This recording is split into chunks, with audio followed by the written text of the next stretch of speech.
¿Alguna vez rompiste una regla por curiosidad?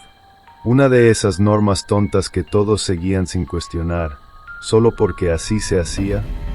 Pues resulta que a veces, esas reglas existen por una razón, y si las rompes, algo puede verte, algo puede seguirte, y no siempre puedes salir de donde entraste. Hoy les voy a contar una historia real, una historia que nunca volvimos a mencionar, ni entre nosotros, ni siquiera en voz baja, porque desde esa noche, ya nada fue igual. Éramos 3 hermanos, Luis, Sofía y yo. Crecimos en Tepoztlán, en una casa antigua con un jardín trasero y una piscina profunda. Y cada verano, teníamos un ritual, nadar de noche, sin luces, sin gafas, y sobre todo, sin abrir los ojos bajo el agua.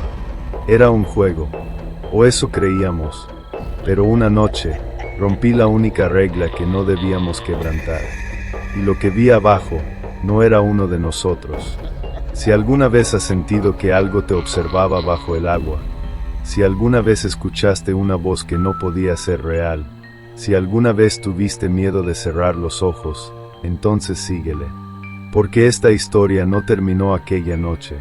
Terminó cuando uno a uno, empezamos a desaparecer. Era verano en Tepoztlán, un pueblo que siempre ha tenido fama de tranquilo, casi mágico. Pero no todo lo que brilla es oro. Yo tenía 14 años y me había criado entre los recuerdos del jardín trasero de la casa de mis abuelos, una construcción antigua con rejas oxidadas, techo de barro y un patio amplio donde el viento se colaba como si tuviera memoria. Ahí pasé las mejores temporadas de mi vida, o al menos eso creía hasta hace poco. Mis hermanos y yo inventamos un juego, o tal vez fue idea de alguien más, aunque ninguno de nosotros lo recuerda con claridad. Era algo simple, nadar de noche en la piscina sin luces, sin linternas, sin gafas, y por supuesto, sin abrir los ojos bajo el agua. No era un juego para niños pequeños, era una prueba, una forma de medir el valor, de ver quién podía soportar el frío y la oscuridad más tiempo. A veces jugábamos a buscar objetos perdidos en el fondo. Otras veces, simplemente flotábamos, dejando que la noche nos envolviera como una cobija mojada. Mi hermano mayor, Luis, era quien ponía las reglas. Decía que, si rompías una, estabas fuera, y salir del juego significaba quedarse solo, escuchando desde afuera mientras los demás se divertían. Mi hermana menor, Sofía, era la más valiente. Ella nunca se quejaba del frío, ni del silencio que se hacía tan espeso que parecía tangible.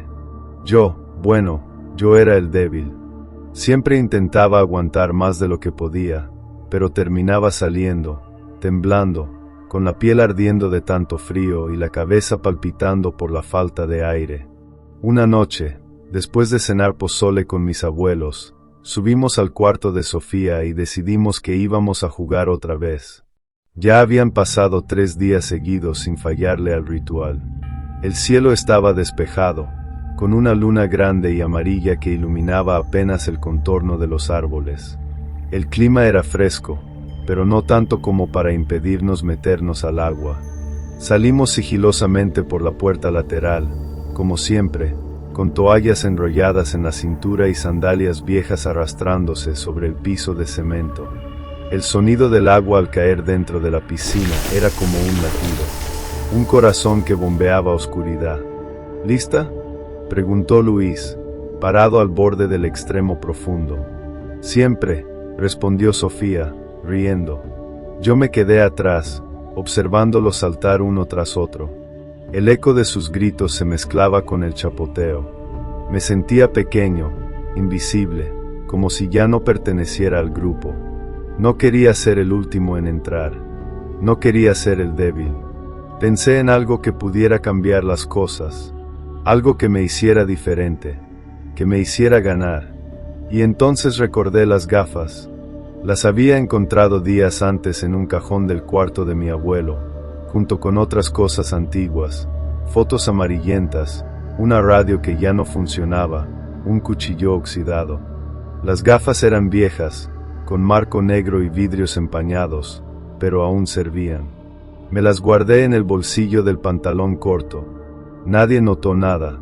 Cuando todos estaban ya dentro, jugando a hundirse y emerger, me separé un poco. Me puse las gafas con cuidado, asegurándome de que sellaran bien contra mis ojos.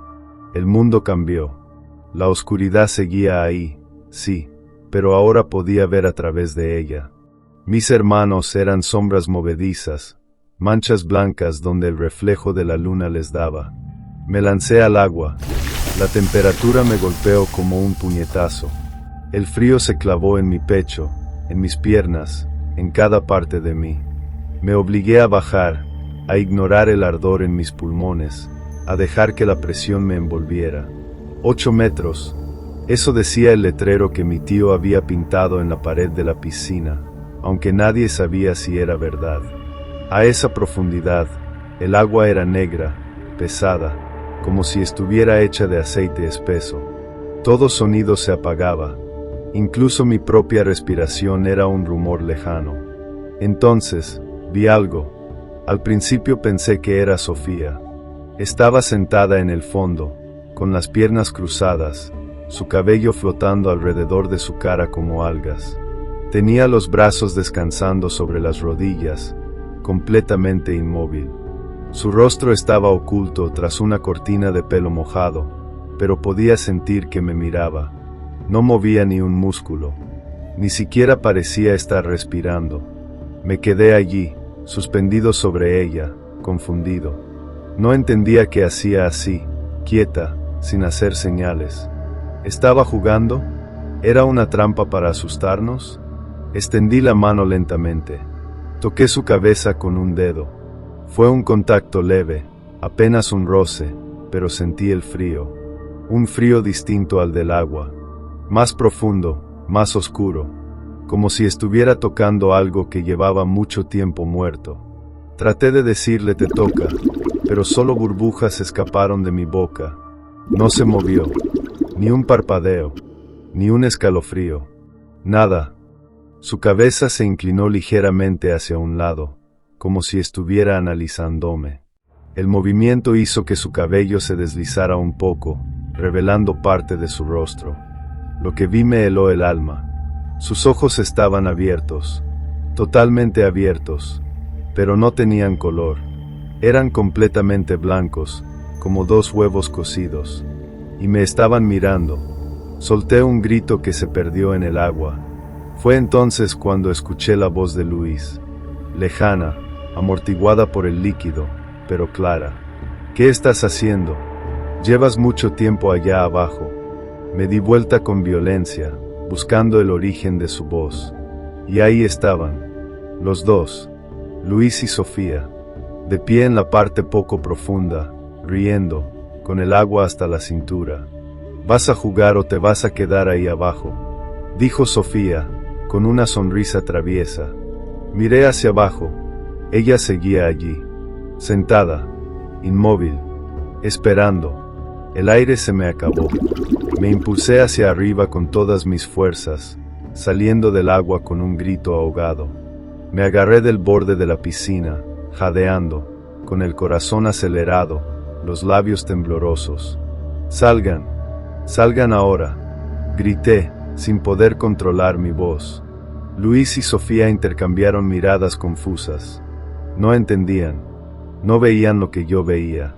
Corrí hasta el interruptor de las luces, tropezando con mis propios pies, raspándome las rodillas contra el piso mojado. Encendí la luz de la piscina con un golpe fuerte. Una luz azul pálida inundó el lugar, bañando el agua con un resplandor fantasmal. Miré hacia el fondo. Nadie. Nada. Solo el vacío. «¿Qué te pasa?», preguntó Luis, acercándose. «Había alguien, allá abajo», dije, señalando el centro de la piscina. Era Sofía. Mi hermana se rió. «Ay, hermanito, ¿ya empezaste con tus historias de miedo otra vez?», negué con la cabeza, sintiendo que el miedo se convertía en lágrimas calientes. No era ella. Era algo más. Algo malo. Luis se metió al agua y caminó hasta el fondo, como si quisiera probarme que no había nada. Volvió con el ceño fruncido. No hay nada aquí, solo piedras y el filtro. Sofía me abrazó, tratando de calmarme. Vamos adentro. Te estás imaginando cosas, pero yo no podía olvidarlo, porque incluso cuando salimos del patio, cuando cerramos la puerta y apagamos las luces, sentí que algo seguía mirándonos desde abajo, desde el fondo, esperando. Esa fue la última vez que nadamos de noche, y aunque han pasado años, ninguno de nosotros volvemos a mencionar a la chica sentada en el fondo de la piscina, porque todos la vimos, y ella no era ninguna de nosotros. Esa noche no dormí. Me quedé despierto, sentado en la cama, con la espalda pegada a la pared y las rodillas apretadas contra el pecho. Escuchaba cada sonido del techo como si fuera una respiración ajena. El viento golpeaba los cristales de la ventana con un lamento prolongado que me hacía saltar cada vez que lo escuchaba. Incluso el reloj de pared en la sala sonaba diferente, como si estuviera contando algo más que el tiempo. No podía dejar de verla. A esa cosa. No era Sofía. Era imposible. Ella estaba viva. Estaba con nosotros. Reía, se movía, hablaba. Pero abajo había otra, con sus ojos blancos, su cabello flotando como algas muertas, su postura inmóvil, casi religiosa, como si llevara siglos esperando bajo el agua. Intenté convencerme de que fue mi imaginación, que el miedo me jugó una mala pasada, que tal vez solo vi mal por culpa de las gafas viejas de mi abuelo. Pero sabía que no era cierto. La sensación de su cabeza bajo mis dedos era real. El frío, el silencio, ese momento donde todo dejó de tener sentido. A la mañana siguiente, salimos al jardín como si nada hubiera pasado. Luis y Sofía actuaron normales, riendo, tirándose agua con la manguera, corriendo desnudos por el pasto mojado. Yo me quedé sentado en una silla de plástico, observándolos desde lejos. Quería creer que estaban bien. Quería asegurarme de que eran ellos, de que seguían siendo mis hermanos, pero no pude evitar mirar hacia la piscina, vacía, silenciosa, sin luz, y, sin embargo, sentía que algo se movía dentro, algo pequeño, algo que esperaba. Durante días, traté de olvidarlo. Incluso intenté convencerme de que todo fue un sueño. Pero entonces empezaron las cosas raras. Sofía comenzó a despertarse gritando en la madrugada. Decía que soñaba con el fondo de la piscina, que veía sombras que nadaban junto a ella, que alguien le tocaba los pies cuando se metía a bañar. Mi abuela decía que era estrés, que quizás comió muy tarde o que estaba cansada del sol. Pero yo sabía que no era eso. Una noche, mientras cenábamos, Sofía se quedó mirando fijamente su plato. Su cuchara temblaba entre sus dedos. ¿Qué pasa, niña?, preguntó mi abuela. Sofía levantó la vista, con los ojos muy abiertos. Huele a cloro, dijo. Todos nos quedamos callados. Miramos alrededor.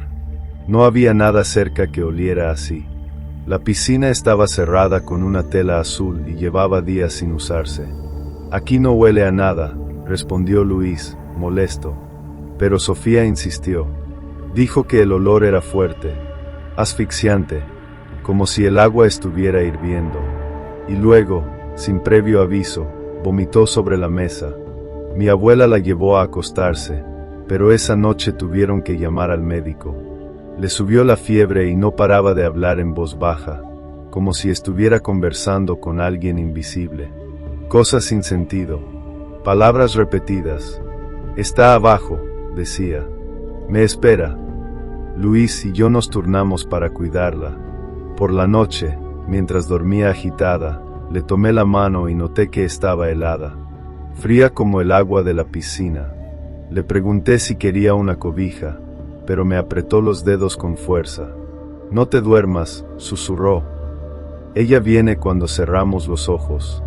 Levanté la mirada hacia la ventana. Las cortinas se movían lentamente, aunque no había viento. Y allá afuera, en el patio, la piscina brillaba bajo la luna, como si aún estuviera encendida. Al día siguiente, Sofía no recordaba nada, ni los gritos, ni el olor, ni las palabras. Solo decía que había tenido una pesadilla y ya. Pero su mirada cambió. Ya no era tan traviesa. Ya no reía tanto. Se la pasaba mirando hacia atrás, como si alguien la siguiera, o como si algo la llamara. Un mes después, Luis también empezó a cambiar. Empezó a caminar en sueños. Varias veces lo encontramos parado frente a la puerta del jardín, con los ojos cerrados, murmurando cosas que no entendíamos. Una vez lo vimos meterse a la piscina completamente vestido. Mi tío lo sacó antes de que pasara algo grave, pero Luis no se despertó hasta que lo abofetearon. Decidimos dejar de dormir en la casa de mis abuelos. Nos regresamos a la ciudad, a nuestra casa normal, con paredes blancas y ventanas pequeñas. Pensé que todo se iba a calmar, que la distancia nos protegería, pero no fue así. En la noche, mientras estábamos todos durmiendo, escuché un ruido extraño, como gotas cayendo sobre el techo. Levanté la cabeza de la almohada y miré hacia la ventana. Afuera estaba oscuro, pero pude ver que no llovía. Entonces el sonido se repitió, y otra vez, y otra, como si alguien estuviera derramando agua sobre el techo. Salí de mi cuarto y caminé por el pasillo.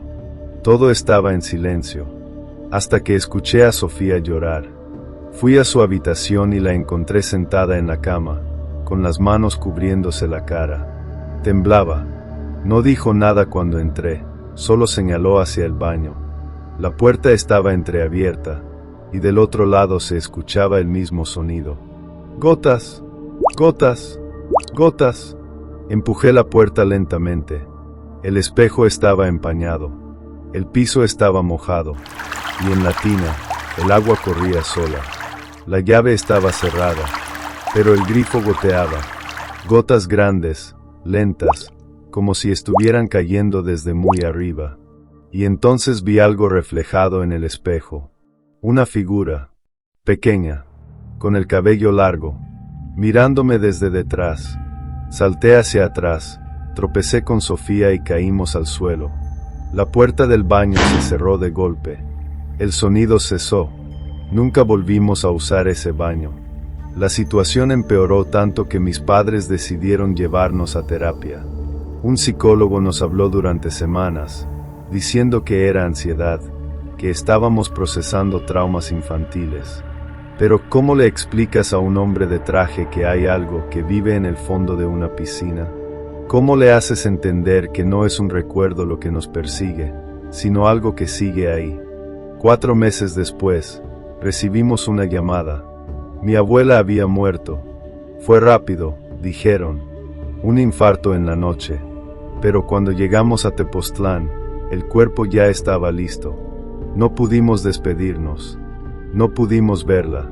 Solo nos mostraron la casa, vacía, cerrada, con telas blancas cubriendo los muebles.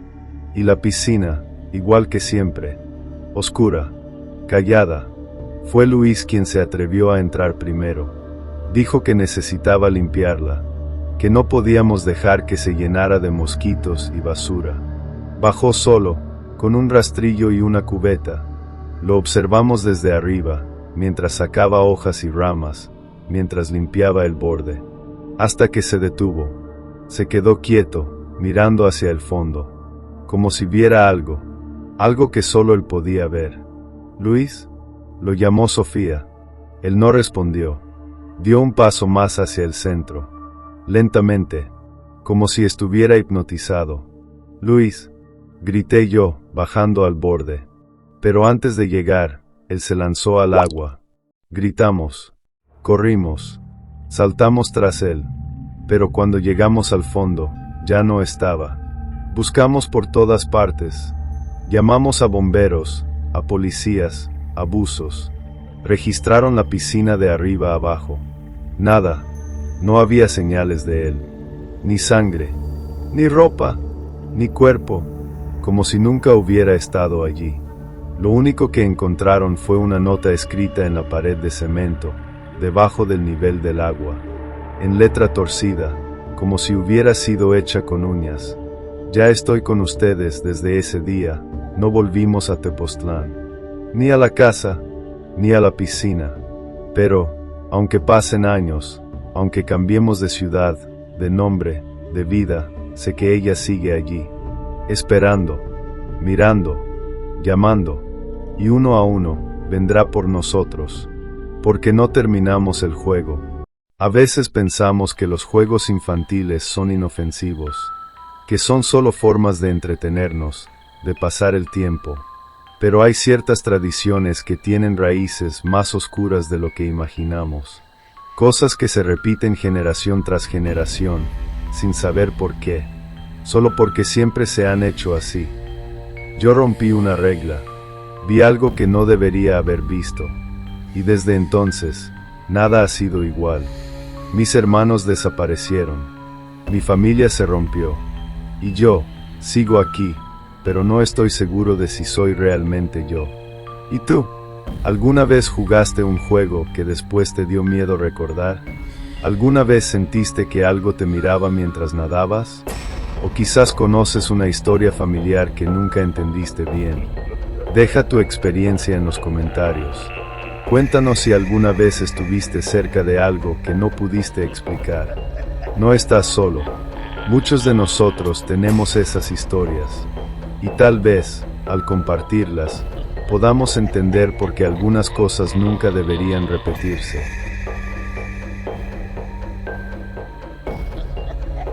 Si te gustó este video, dale me gusta y compártelo para más historias como estas de terror. Y no olvides suscribirte porque si no vas a chupar faros.